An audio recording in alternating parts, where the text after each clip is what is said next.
I ain't here for the money, I ain't here for the fame, though it might be nice to own a jet. Hello guys, and welcome back to my channel.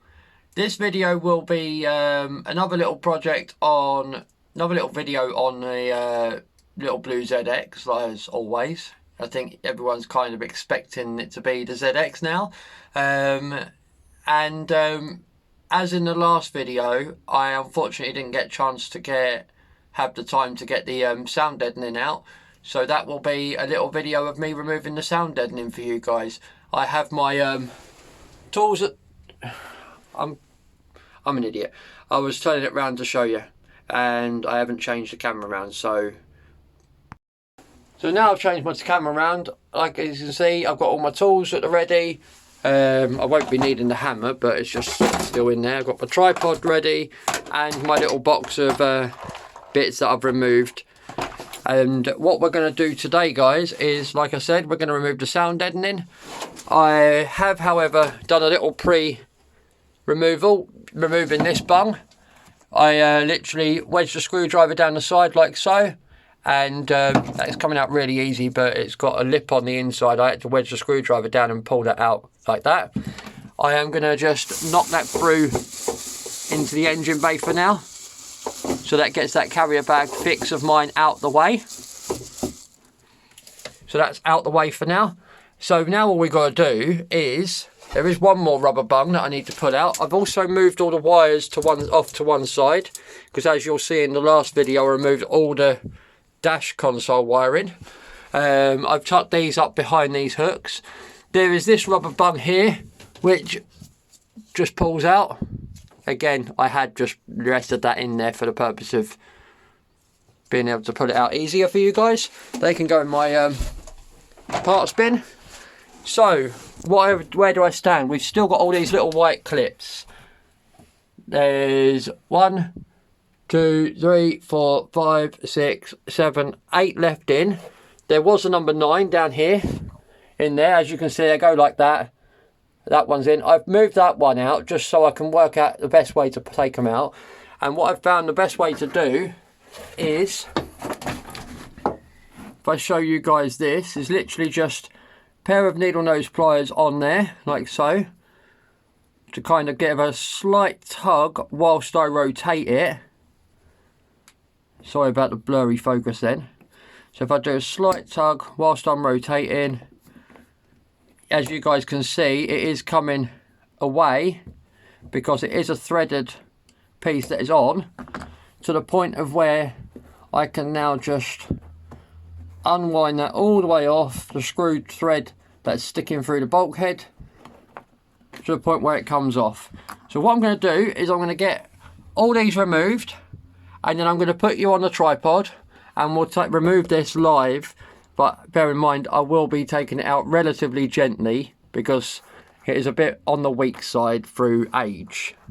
So I want to try and, it's going to fall apart I reckon, but I want to try and salvage it as best I can and have it fall apart as least as possible.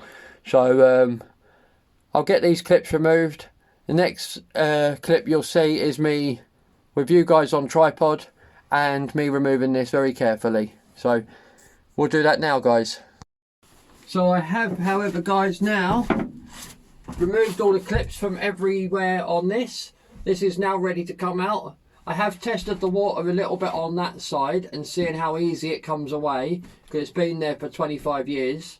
Because the car's 25 years old. It's possibly even been there for 26 years, because sometimes they leave cars sitting in a parking lot for a year or two. So it may have even been there for 26, 27 years, but we don't know. It is going to be a bit sketchy. It is going to be a bit nerve-wracking pulling it out, because as I said, it's ready to fall apart. So I'm just going to leave you on live and let you guys watch my struggles. So let's get started. So I think if I just start pulling on it and in places carefully, where are we going with this? Right, so that's that coming away from there. Let's make sure it's loose everywhere. Put my fingers into every little hole, making sure it's loose around every little bit, because the last thing I want is it to be stuck somewhere and I think it's loose when it's not. So that's all that loose there. This is really soggy down here, by the way, really soggy. So that's obviously softening it up even more. Right, let's put my finger into there. And get that over. Oh, don't tell on me. Right, so get that over there. So that's off of the first screw down there. Get this bit in this corner lifted. Play nice. I'm giving you some attention. You're getting a lot of work done to you guys, you chap. So let's just carefully get past that clip. And the other problem with this is as well, it's a relatively foamy sort of substance to start with. Where it's old and soggy, that really doesn't help. So I am sort of not looking forward to seeing what's behind here. And I can see a bit of a sneak peek, and actually it doesn't look too scary. So, it's snapped on me. No, don't keep breaking. So let's get this door open so I can get straight out with it.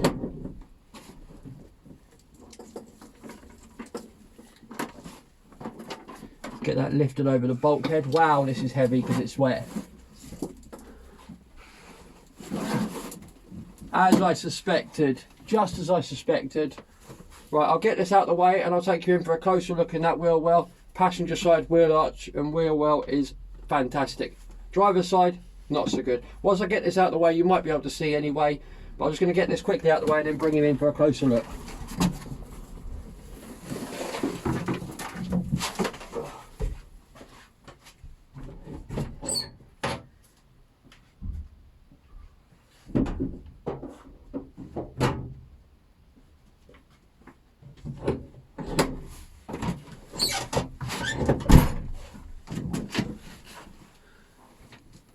So guys, closer look time. Let's have a look at the hammer actually. I know I brought the camera out here for a reason. Because obviously we've got that bit of rust there. Lovely. But we've got rust all down here. That's part of the foam as well I think, but I don't know.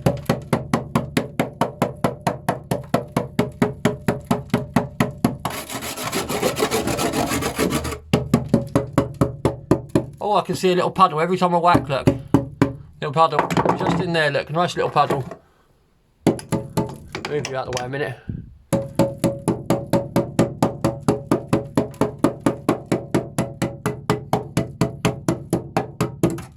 To be fair, I was kind of expecting the hammer to go straight through, like if I hit somewhere and it goes straight through like that. I was kind of expecting that, but realistically, let's move this wire right out the way a second. I can't.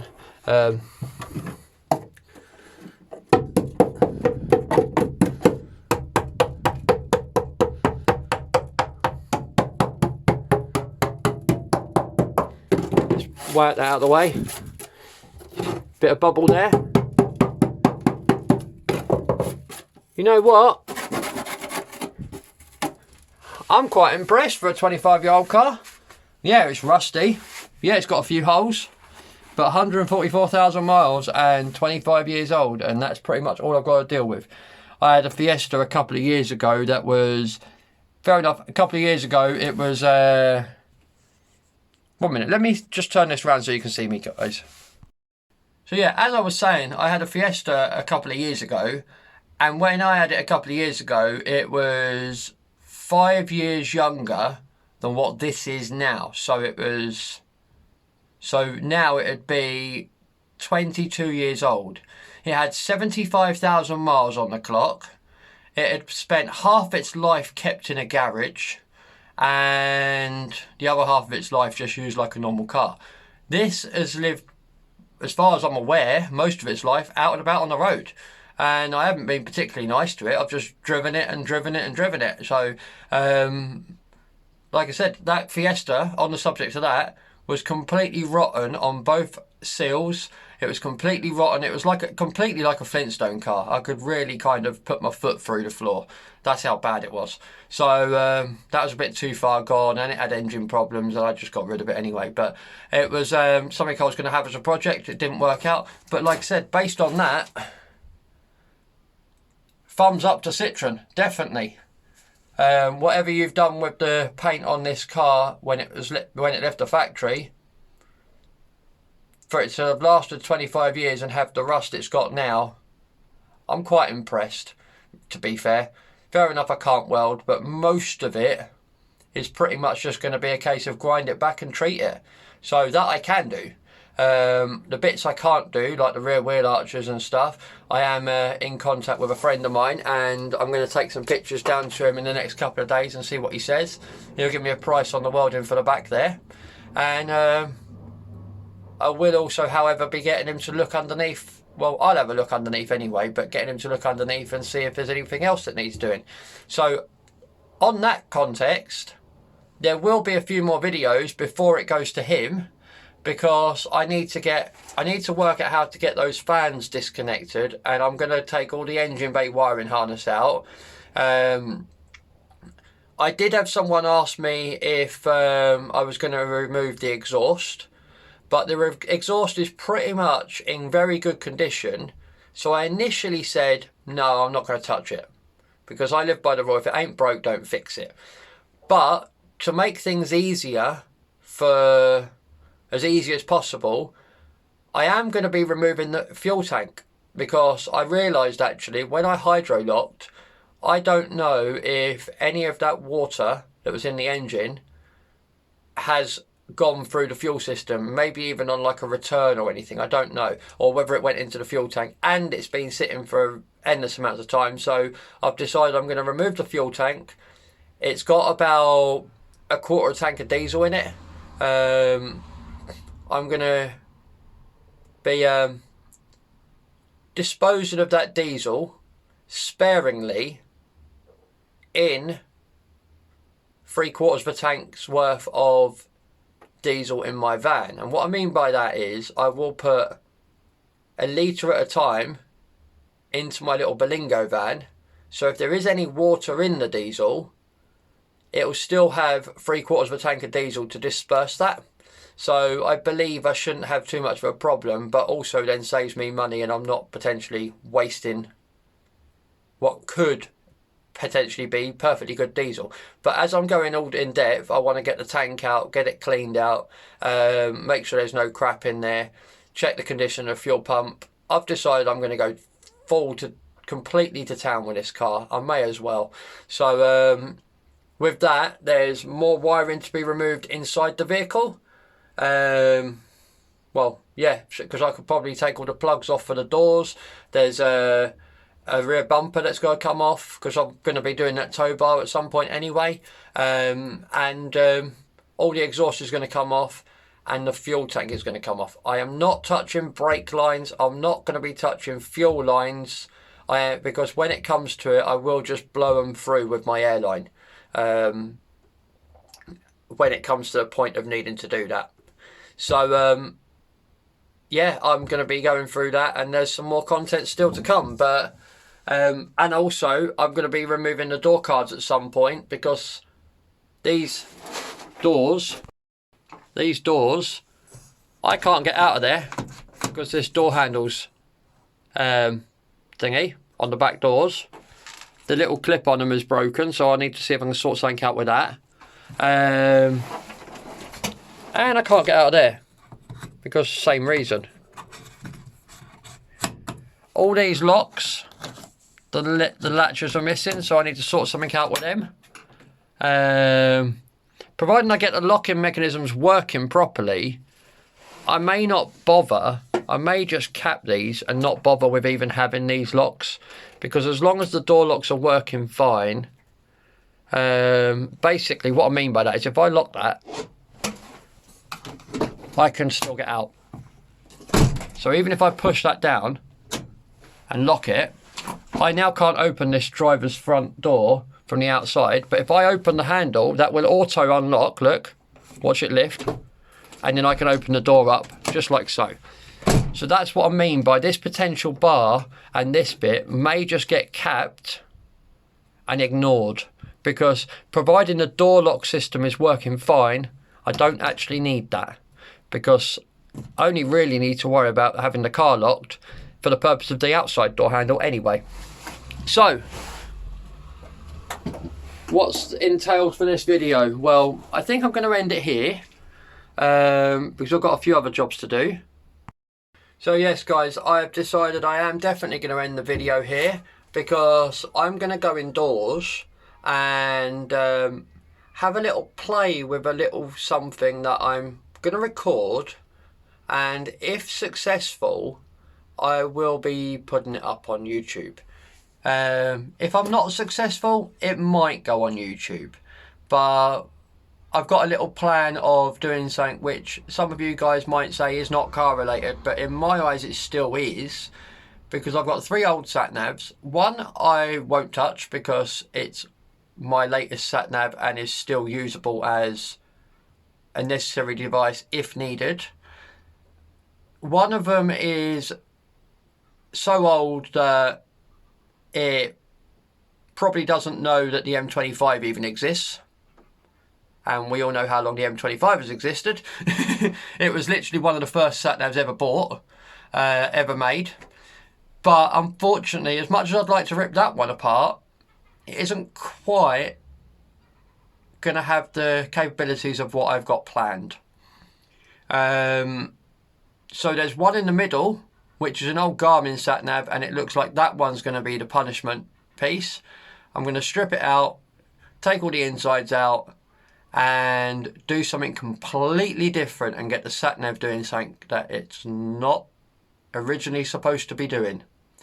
So I really hope I can get that done, and that's why I'm not telling you guys what it is yet, because my electronic skills are not that great. And the reason I say it is still car related, because it's a sat nav, and once I get it doing what I want it to do, it will be getting installed in my Berlingo.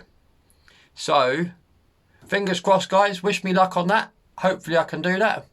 But anyway, for now though, if you'd like to follow the sneak peeks of what I get up to throughout the day, you can head over to my Instagram page. That is the ZX Guy, same name as my YouTube channel. If you like the content, chuck us a thumbs up. And if you want to give us any comments of any kind, I'll answer any questions you may have. Chuck us a comment down below and I'll try my best to answer anyone who comments, and I'm sure I'll be able to give you some info if you need anything or whatever. And yeah, don't forget to subscribe and ring that bell so you get all the notifications of the next uploads that I do on my channel. As far as the next video is concerned though, I'm not entirely sure what that will be, but it's well, let's just say I think you're kind of going to guess what vehicle it's on though. Yes, the ZX. So anyway guys, I will bid you farewell for now. Stay safe and bye for now. Bye.